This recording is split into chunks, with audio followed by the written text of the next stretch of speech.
শুনলে অবাক হবেন, জাহান্নামীরা অনেক লম্বা এবং যন্ত্রণাদায়ক শাস্তি ভোগ করার পর আল্লাহর কাছে 4টি জিনিস চাইবে, কিন্তু একটিও পূরণ হবে না।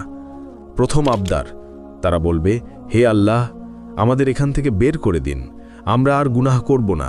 আল্লাহ পরিষ্কারভাবে বলে দেবেন, চুপ, আমার সাথে কথা বলো না। তখন তারা বুঝতে পারবে যে তারা আর কখনো এখান থেকে বের হতে পারবে না। দ্বিতীয় আবদার, তারা জাহান্নামের রক্ষক মালিককে বলবে, আমাদের জন্য আল্লাহর কাছে দোয়া করুন যেন তিনি আমাদের মৃত্যু দেন।